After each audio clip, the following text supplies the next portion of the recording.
Today we're cooking the world's most invasive animals. From live infestations, this is the least comfortable I've ever been on camera, to massive predators that destroy entire ecosystems. It is nasty. To a rodent that racks up over $50 billion in damages every year. That is really not bad. Let's find out which invasive species tastes best. And we are starting with antelope. Specifically, this is a nilgai antelope steak. Native to India, they were brought to Texas in the 1920s for exotic hunting, escaped into the wild, and now cause an estimated $10 million in damages annually by decimating crops across South Texas. Seasoning simply with salt and pepper, but keep in mind that as the video goes on, the animals will get more and more invasive until we reach the most destructive animal on Earth, and trust me, it is not what you think. After 2 hours on the smoker, this nilgai antelope ribeye is actually looking kinda juicy.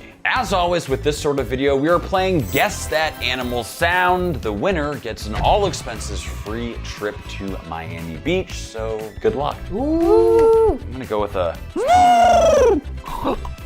Dude, what was that second sound? You did like 3 animals there. It's like a pig. Meh. Oh, come on, Kyle. Ooh. Better than yours, better than mine. Anything is better than ours, and the winner is... Ooh. What does invasive even mean? It's basically any animal that's destructive to the ecosystems. Now that doesn't necessarily mean they all taste good.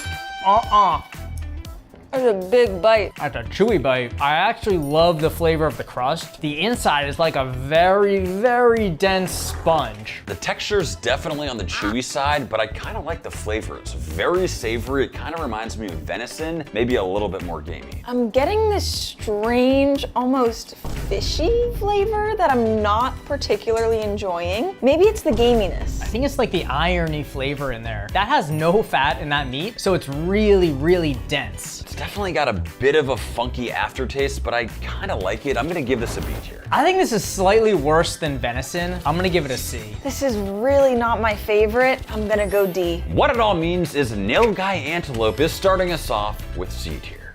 Next up, we have made it to bullfrog. Bullfrogs are massive, eat everything, reproduce like crazy, and carry diseases like salmonella. They cause an estimated $50 million in damages annually, disrupting fisheries and throwing off predator-prey balances around the world. And just take a look at the size of these bullfrog legs. This is insane. They are just absolutely massive, and I know you guys are thinking, 1, these frogs are jacked. Like, look how much muscle's on there. And 2, yeah, they kind of look like human legs. I literally think I just pulled my leg. And 1, and 2, and 3, and 4, and 5, and 6. I don't know what I'm doing right now. What I also realized is these actually look very similar to chicken wings, so yes, we will be attempting buffalo bullfrog wings. Bullfrogs are sometimes known as chicken of the swamp, so we're putting that to the test. To our buttermilk, we'll add a few dashes of hot sauce, and in with the legs. Look at those legs. Dude, I know, right? These are insane. Seriously. And into the fridge. And just like that, our frog legs have been brining for 8 hours, and it's time to fry. Treating these exactly like we would regular southern fried chicken, making sure to get all that seasoned flour on there, packing it all in for texture, and finally into the oil to fry. And just like that, our fried frog legs should be done. Have to say they are looking absolutely incredible. Just a perfect crisp. Just going right over the top with our brown butter buffalo. Give them a quick toss. Just smells so good. Kind of have these fun, almost like horseshoe shape to them. I mean, buffalo chicken wings are one of my all-time favorite foods. Let's see how they compare. What does a frog sound like? I feel like this one's easy. Ribbit, ribbit. A bullfrog I feel like is like, you know? Ribbit. I like that. That was good.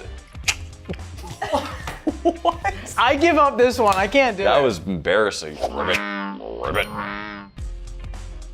I Wow. love them. This is potentially better than a chicken wing. Phenomenal. I think the buttermilk brine took away all fishiness. It is the juiciest buffalo chicken wing I've ever had. Buffalo Wild Wings, take notes. It's good, really good. The meat is so clean. That soft meat and the crunchy outside, I don't know, this has to be S tier for me. 100% S tier. 1000% S tier. This is amazing. What it means is Bullfrog is getting an S tier. Yo, can I redo my frog sound? That was bad.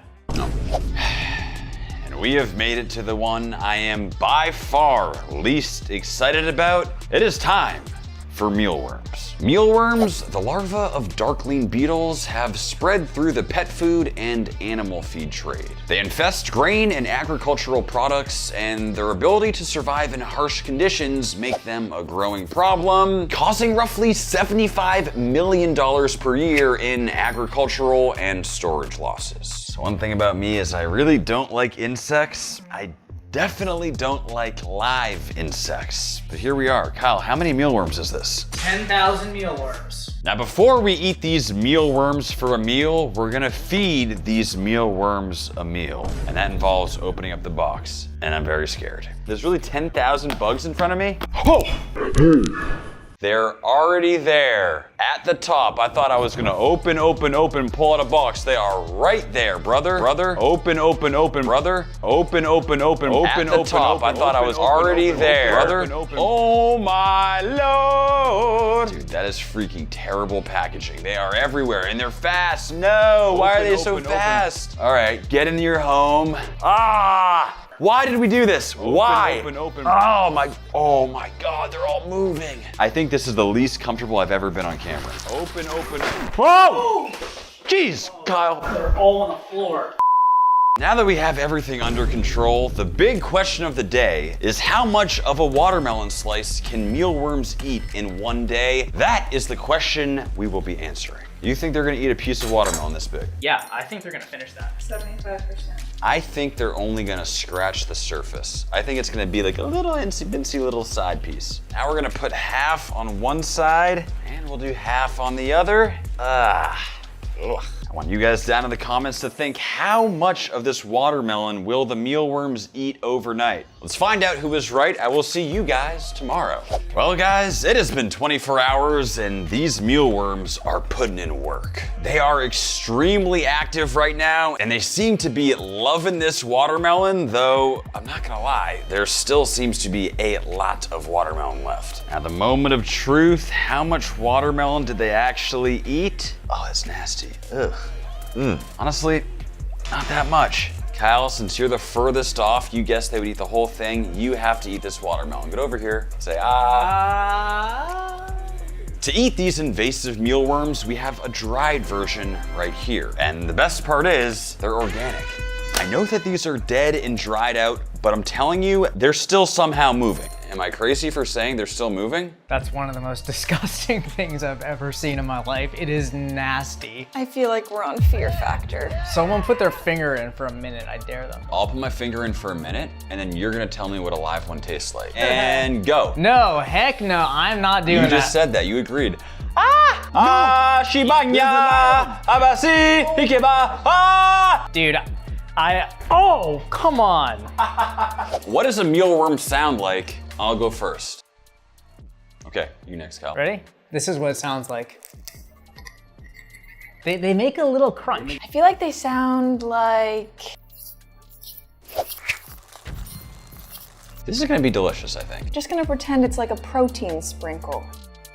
Whoa! Delicious. They're amazing. It's like sunflower seeds. Better than a sunflower seed. Better texture. Yeah. It's crispy. Love them. I don't think I would choose to eat these again, but they're not bad. Once you get over the mental hurdle, they're actually kind of craveable. I'm leaning closer to a C, but I could be convinced to go to a B. That's how good these are. I was expecting an F. They were shockingly delicious. I'll raise you to a B. I'm gonna go C. What it means is somehow these mealworms are getting C tier.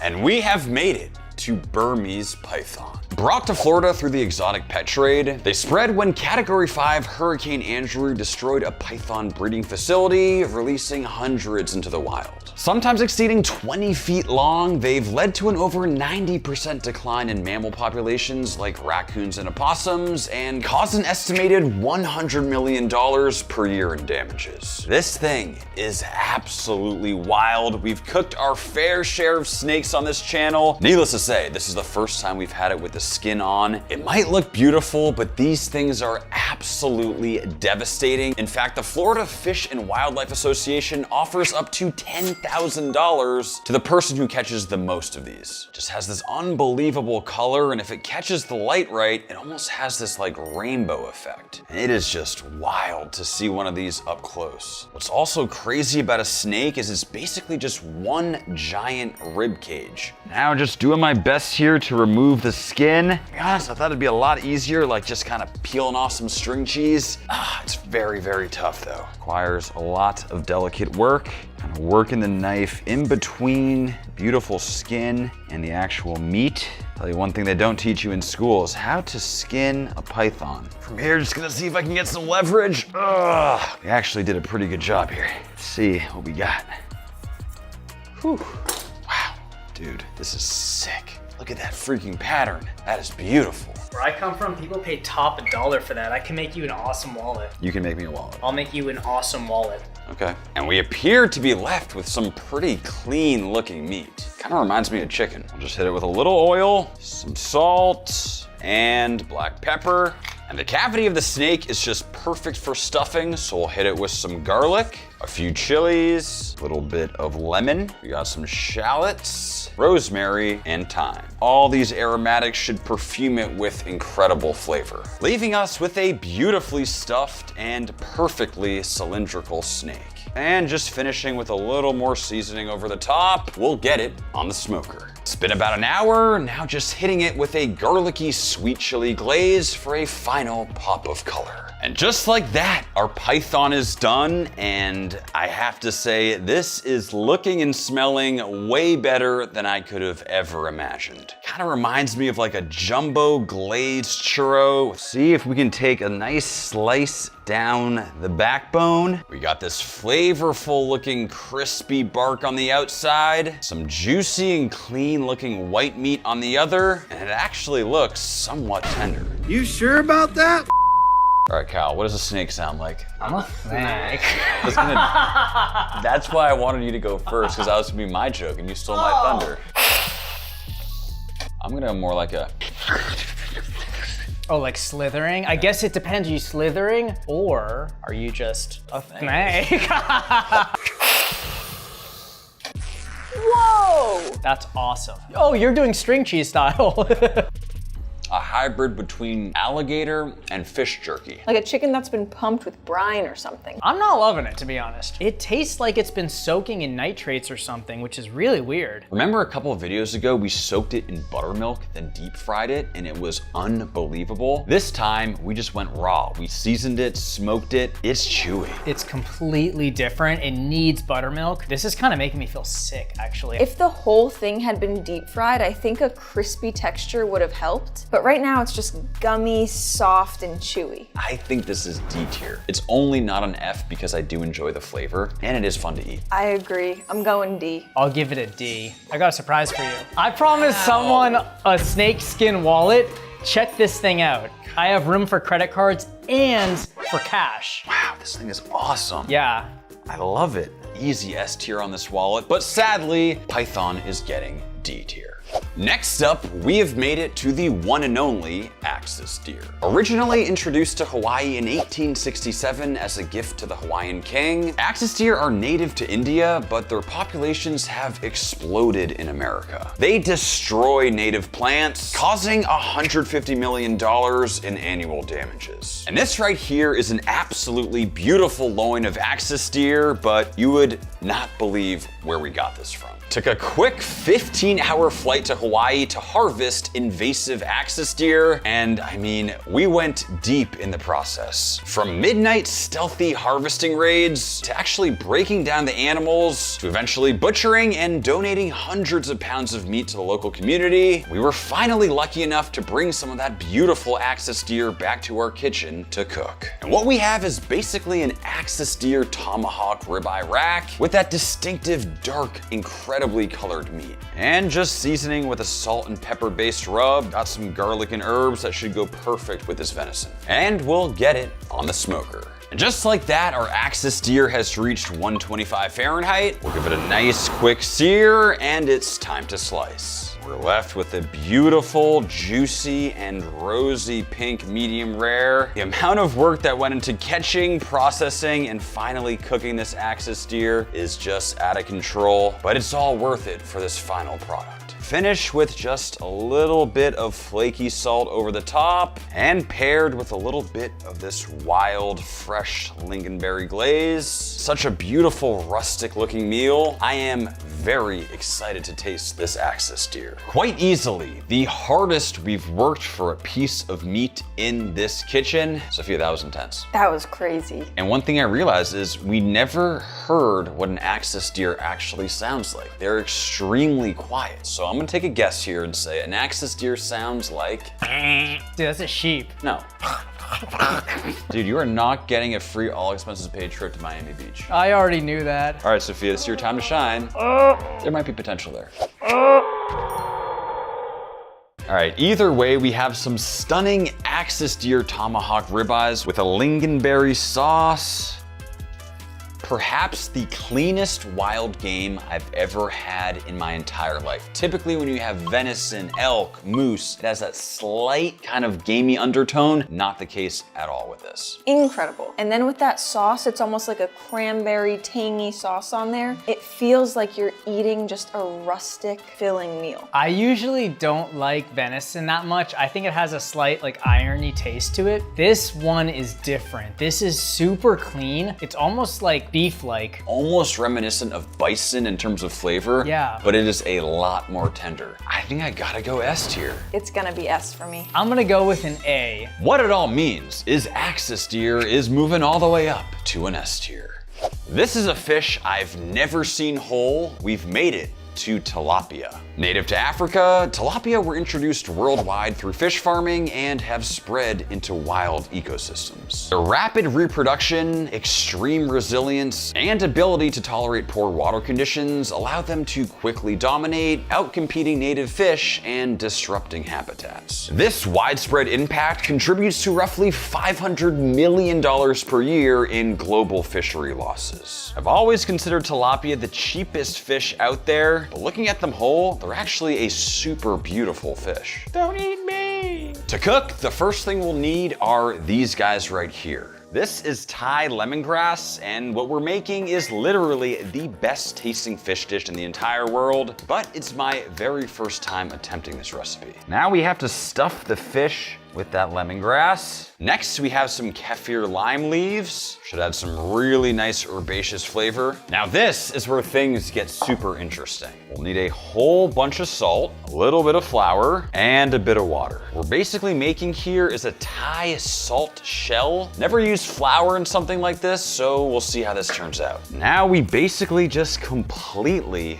cover this fish. As you can see, this tilapia is heavily coated at this point. Let's get it on the grill. Going with medium heat here, the key with fish is trying to prevent sticking. I actually feel like the salt shell really helped with this. We have developed some absolutely beautiful color on this fish. Nice thin salty crust. It should be extremely juicy on the inside. Served alongside a citrusy Thai fish sauce. It may be invasive, but this looks absolutely mouth-watering. What the heck does a fish sound like? Dude, that's wind. Let's see you do better, Kyle. They're eating food off the top of the fish tank?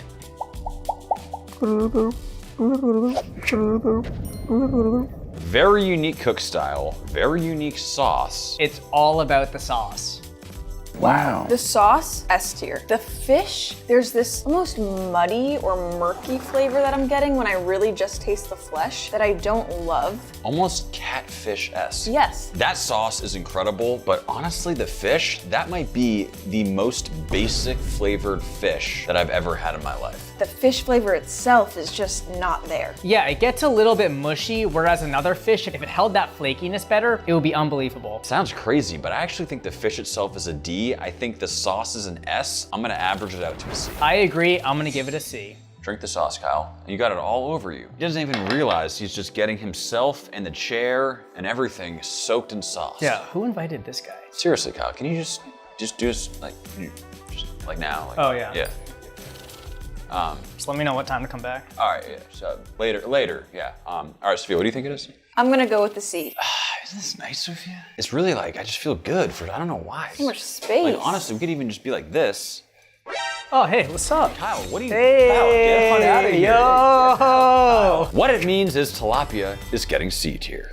And we have made it to the infamous lionfish. Lionfish's striking appearance made them popular pets, leading to their accidental introduction to Atlantic waters where they've become devastatingly invasive. They can decimate reef fish populations by 80%, and with no natural predators to control them, they cause over $600 million in damages per year. Not only are they highly invasive, these are also extremely dangerous fish. They are packed with 18 highly venomous spines that are extremely dangerous to humans. Needless to say, being very careful with the fillet job on this one. There are spines literally. Kyle! I got you. Come on. Well, see, this is our third time doing this joke, and apparently Oh man, it gets funnier every time. 3 times is too much. Just sort of following down the backbone like we would any other fish, leaving us with this beautiful looking fillet. Yes, this fish is highly venomous and highly invasive, but it has some of the most beautiful clean white flesh with basically 0 bones. Now we're gonna try something I've never done before when it comes to lionfish. We're actually gonna torch the skin, but still keep the flesh completely raw, because we're turning this into sushi. Nice thin slices against the grain, just like this. It's a pretty small fillet, but should give us some decent pieces for sushi. Just very carefully assembling our perfect little pieces of nigiri sushi. Honestly, I really have no idea if you're supposed to be eating lionfish raw, but every time I've had it, it's been absolutely phenomenal, so I am very excited to see how this one turns out. What does a lionfish sound like? I'm gonna go with fish. Is it the sound when they wring their spikes out? Lionfish sashimi. Insanely good. This is gonna sound weird, but it almost tastes like nothing. Yeah. In a good way. And I think really high quality fish is just so clean tasting when it's raw that it almost doesn't have any flavor. That feels like the type of sushi you'd get at a really fancy sushi place. That might be the best tasting invasive species in the world. It's all about the texture for me, because it's really soft but still firm somehow. I hate to just throw around S's, but that's an S tier fish. Easy S. Definitely an S tier fish. What it means is lionfish has swam its way to S tier.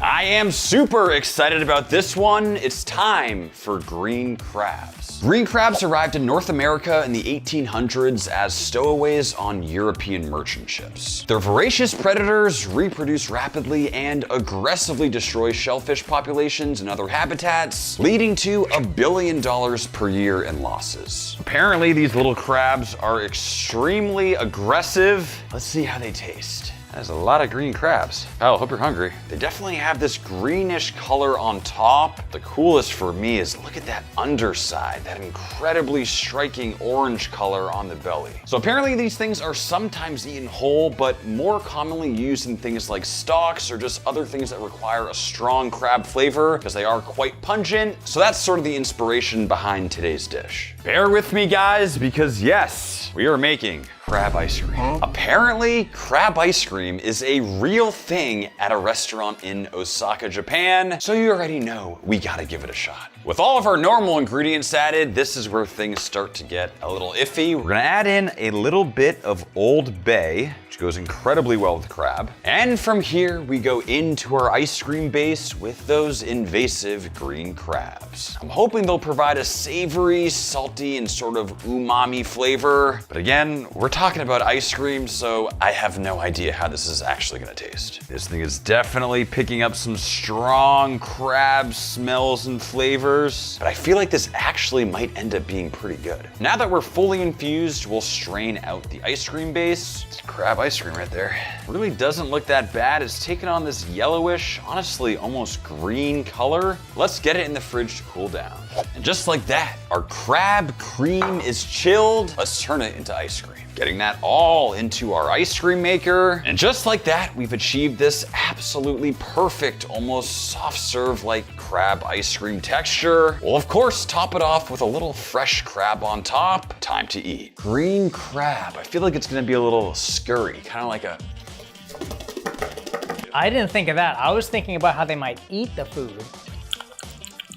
Maybe how they like use their little pincers. That's a veteran move. Good prop choice, Sophia. You might think this is stunt food, but it's actually a real thing in Japan. To say I'm skeptical would be an understatement. This is amazing. What?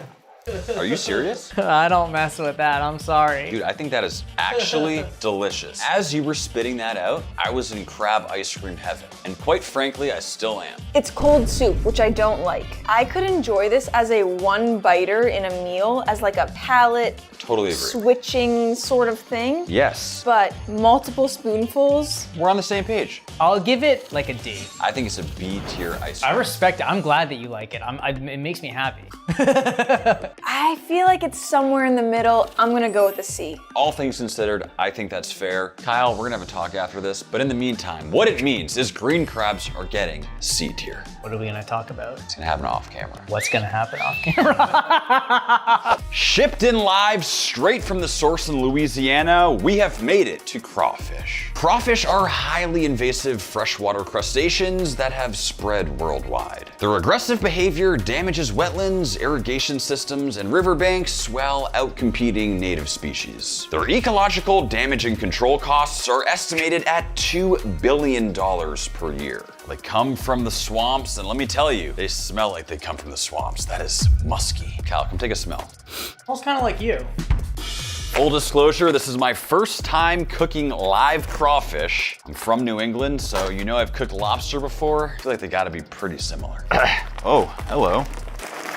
Ooh, they are definitely alive. Ooh, for some reason I didn't think they'd actually be like running around. Oh, look at them go. Hey, get back here, buddy. Starting to get a little overwhelming here. Do they bite? Dude, I feel like it's a freaking insect invasion. Look at these guys go. I don't like these guys. I think we need to cook them. First step, let's get them outside for a quick bath. This is a super important step to get all that dirt and swampiness off the crawfish. Just take a look at how dirty the water is. And finally, it's time to cook. Start by adding in a whole bunch of our crawfish seasoning, and I mean a lot. Next, we go in with a full bottle of our Cajun hot sauce. Now we go in with the potatoes, the onions, a whole bunch of lemon, some whole cloves of garlic, at which point our crawfish are finally nice and clean. And now is the time we say thank you to our crawfish. Thank you, crawfish. Get this open, and in we go with the craws. And we'll let these cook. Okay, it's been a couple minutes, so we'll go in with the sausage. And finally, we go in with the corn. And now we'll cut the heat and let it soak to absorb all those flavors. It is smelling just absolutely incredible. Finally, should be done. I feel like this is the only suitable strategy here. We'll now remove our giant, wow, that's heavy, our giant crawfish boil. Sweet mamacita. Oh, that's spicy. Man. Whew. And let's get this thing plated up. Talk about an absolute feast. Finish it up here with a whole bunch of lemon, a little bit of freshness. I mean, it looks like a crab boil fit for a king. I think it's finally time to eat. Huge announcement before I taste those crawfish. We just launched our brand new Korean barbecue beef jerky. It is easily the most authentic flavor you'll ever try, and we only made a very limited supply, so check it out at maxjerky.com. Use code INVASIVE25 for 25% off your entire order. We appreciate the support. All right, guys, who remembers what one of these crawfish sounds like? Not bad. I think it's more like this. That's pretty good. Honest, I think a valiant attempt by everybody there. I think those were solid. All right, let's see how these babies taste. These look so good. Yeah, it's delicious. Unsurprisingly, these taste awesome. It has a slight muddy undertone that I don't love. I do see that. Pretty much love Cajun flavored anything. This is pretty fire. I think this is an A-tier meal. The more I eat it, the more I think it's an S-tier meal. Oh, wow. It's all about the experience. Yeah. It's gonna be a B for me. What it means is crawfish is getting a very solid A tier.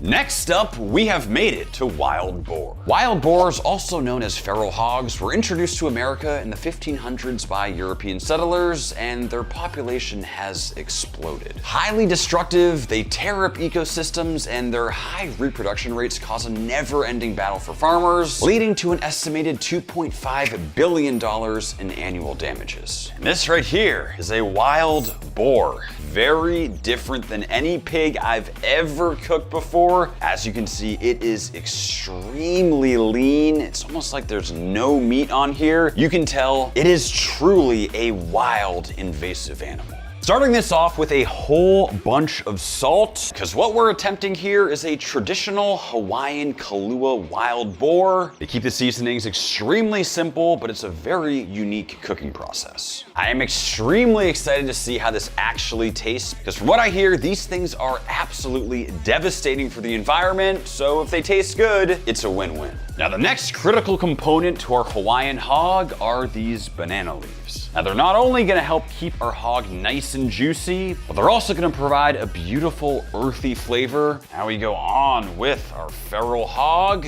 And now we're gonna act like Christmas came early and just wrap this bad boy up. As you can see, these leaves are extremely wet still, which is also gonna help trap in all that moisture and almost steam the hog. We'll get our little package all tied up, and we'll get this hog on the fire.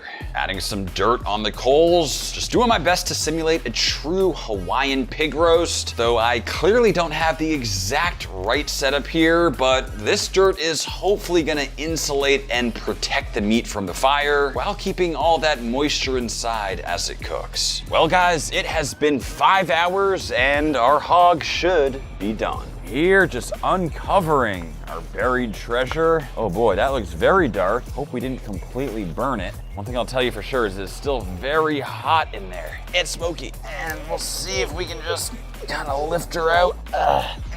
And let's get it inside. Currently in a mango tree with a whole wild hog. Very interesting. And this thing is looking absolutely wild. This thing is absolutely pumping out steam. Time for the moment of truth. Ooh.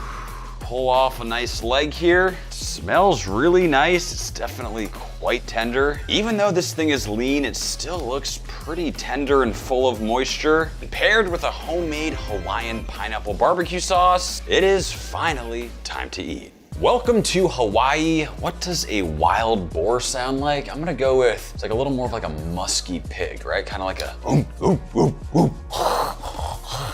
I think that's pretty good. That's pretty good. I think that's pretty good. Either way, welcome to Hawaii. Isn't that where they wear like the coconut tops and stuff? Feral pig. Now that is a piece of meat. You can just taste some funk in there. You can tell that this pig lived in the wild. Yeah. There's like an undertone of like musky something going A little on. twang. I feel like the banana leaves kind of take away from the muskiness, but it's definitely got that wild animal flavor. Dude, look at all those hairs on there. Did we do it fully authentically like they do in Hawaii? Probably not, but I just feel like direct exposure to heat, giving it some crispiness, would have elevated this. I think I gotta go like D. My initial bite was like a B, and then it all went downhill from there. I totally agree. That is a D tier feral pig. 100% going D. Unfortunately, it's gonna be a D for this wild boar. And we have made it to the one and only pigeon. Originally brought to North America from Europe in the 1600s, pigeons rapidly spread across the country. Surprisingly intelligent, they can recognize human faces and remember locations for years, but are known to damage buildings and contaminate public spaces, causing over $3 billion each year in destruction. Yes, this right here is a real pigeon. And this thing is so tiny, it's literally smaller than a can of Coke. So to cook this thing, you might remember a while ago we found a jambalaya stuffed chicken from Buc-ee's, and that thing absolutely blew my mind, so let's see if we can do it with pigeon. It's gonna require some serious precision because we actually need to debone this pigeon, which if I'm being honest with you, I'm not even sure if I can do. This thing is so tiny. Just kind of working through the backbone, getting that removed. Just doing my best here to very closely follow the bone. There really isn't too much meat here. Gonna be honest, this bird also does not smell very good. It kind of smells like rotten trash, which kind of makes sense though, because if you've ever been in a city, you'll see pigeons literally just eating trash off the street. And finally, we got this guy cleanly removed. As you can see, we got most of the meat. And if you look on the underside, it actually does look like some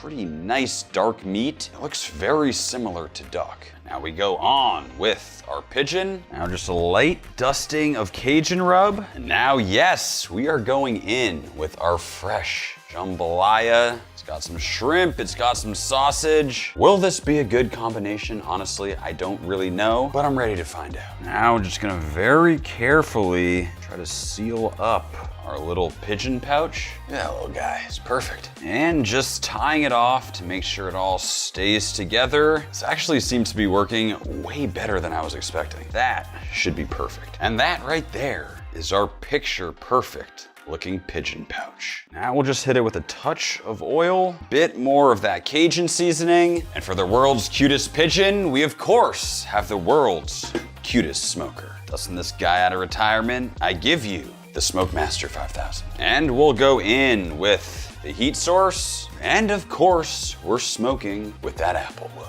And we go in with our pigeon. That is the perfect fit. And we'll just let this gently smoke for a couple hours. And just like that, it should be good to go. I'm just gonna hit it with a nice little glaze here, just to tack up, give it a beautiful glossy color, and we'll let that set. And just like that, it is finally done, and honestly, this looks better than I could have ever hoped. And we'll see if we can just slice this bad boy right down the middle. Wow. I mean, that actually looks freaking awesome. The meat still looks super juicy. We have a perfect proportion of that jambalaya. We have come a long way with this one. All right, what does a pigeon sound like? That was actually really good. Yeah. Wow. I'm not gonna steal that. I'm gonna go with what I thought it was, which is. What? That was it? Yep. I thought you were just like preparing. Those three very different sounds. It is time for pigeon. Is this the world famous pijalaya? It is, Kyle. Wow. Really dark, I like it though. but it's pretty good. Pretty good. Definitely has that gamey, irony flavor to it, but mixed with the jambalaya and with that sweet sauce, it's actually pretty nice. The first flavor I get is that jambalaya, which is so good. And then you keep chewing and you get this irony, almost mushy tasting flavor. And I don't love that, but honestly, the aftertaste. It's kind of giving liver vibes. I'm going back for seconds. I think the dish was better than the pigeon itself. itself. But the pigeon meat I didn't hate, and I've enjoyed pigeon meat before, actually just in different contexts. I would have given this like an A if it was cooked Chinese style, but something about this is weirding me out. I gotta go with a D. Pigeon deserves a solid B tier. The jambalaya, A+. The bird, I'm gonna go with a D. Unfortunately, it means this pigeon is getting C tier. And next up, we have made it to carp. Carp are one of the most widespread invasive fish introduced around the world, where they quickly dominate freshwater systems. They uproot vegetation and destroy habitats, harming native fish and water quality. In North America alone, their damage and control costs are estimated at roughly $5 billion per year. And if there is one fish that notoriously tastes absolutely terrible, it is carp. So trust me when I tell you, it is going to take a lot to make this thing edible. Don't eat me! Oh man, and if you look close, they even got these dangling little whiskers. Kind of like a catfish. Meow. Time to fillet, and I've heard these things are notoriously bony, and I can actually feel them over the skin, which makes them very much not ideal for eating.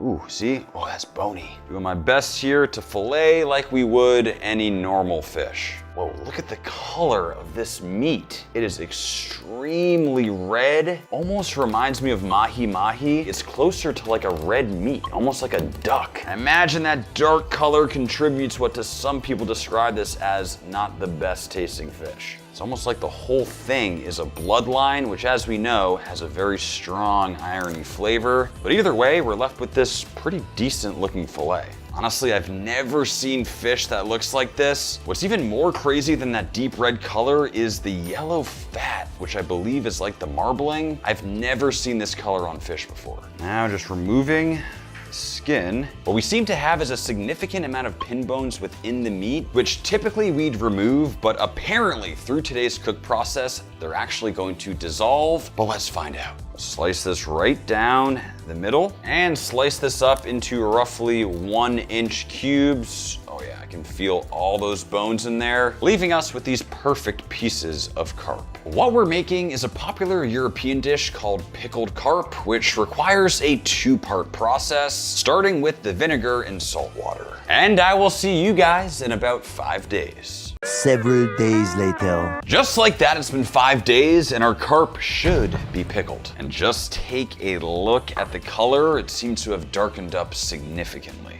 Ooh. Whew. It reminds me of that pickled herring I grew up eating from Holland. It's intense. Feels significantly more firm. Kind of reminds me of like the bloodline on tuna, or even something like dark meat chicken. It's super weird. Now we're actually gonna strain all of this out because it is actually time for part 2 of the pickling process. We have pickled carp flying everywhere. This one has some pickling spice as well as some sugar for additional sweetness. For additional flavor, we have some onion as well as some bell peppers. Now we have to let this sit for another 5 days.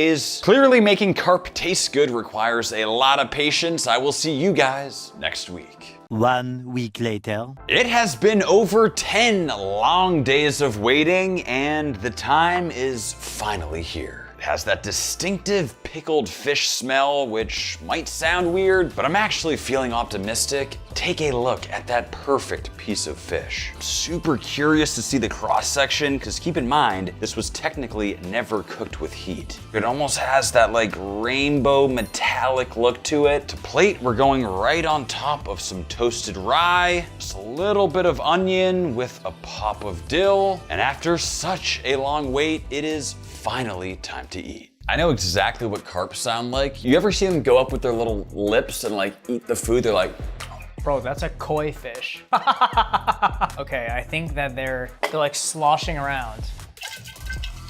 horrible, absolutely Because terrible. I wouldn't even try if I were you guys.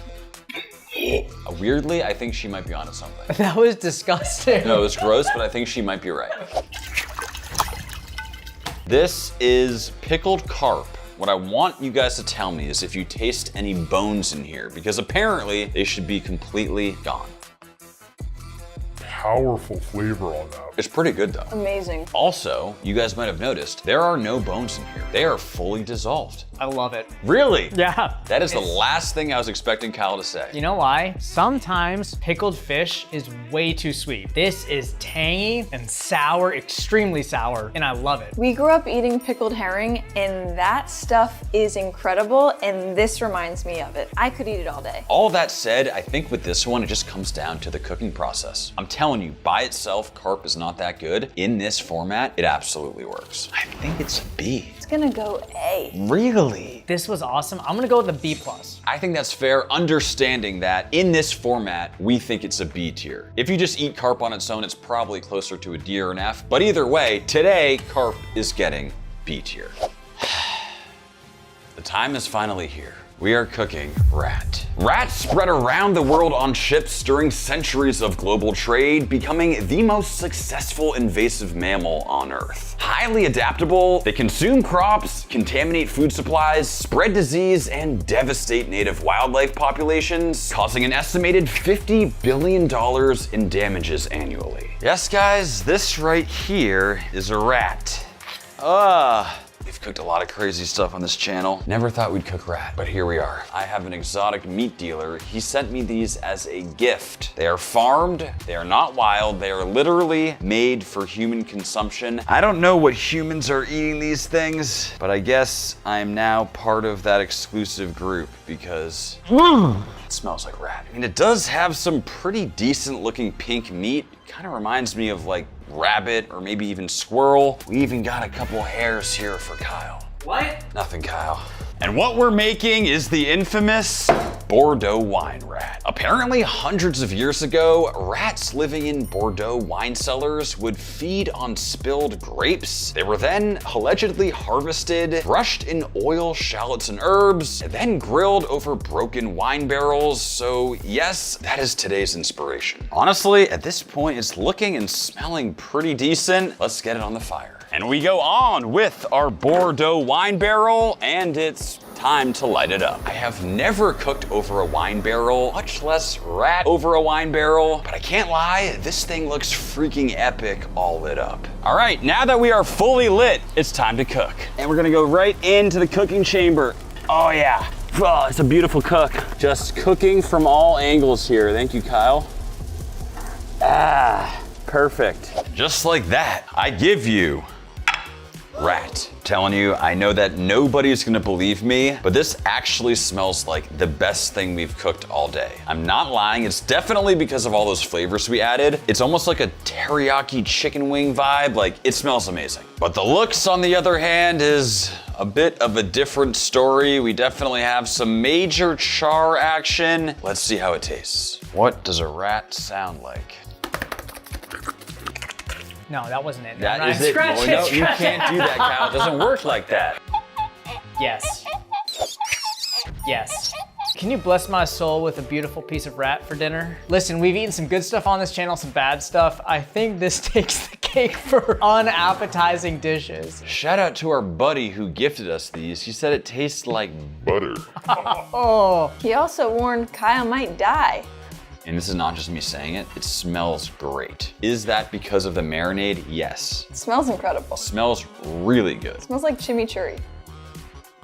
It's delicious. It's good. What the heck? Mental's here, taste is here. How does it taste? It's pretty good, but I can't get it down, I'm sorry. Credit where credit is due. You made this rat taste pretty good. We've tasted pretty much every exotic and gnarly animal under the sun, and almost all of them have a distinctive, musky, gamey undertone. This right here is clean. There's zero gamey flavor. Zero off-putting flavor, actually. It's just the mental side of it. Completely. And then you get a little bit of tangy herbaceousness from the marinade. It really wasn't that bad. I think I'll give it like a C, just because my mental side, I can't actually eat it. It is very difficult to swallow knowing that it is a little rat. So for that reason, I agree. I think a C tier is fair. I'm with you guys. I'm going C. What it means is somehow rat is getting C tier. There it is, guys. Be sure to check out Max Jerky and use code INVASIVE25 to get 25% off your entire order. We appreciate the support, and we'll see you next time.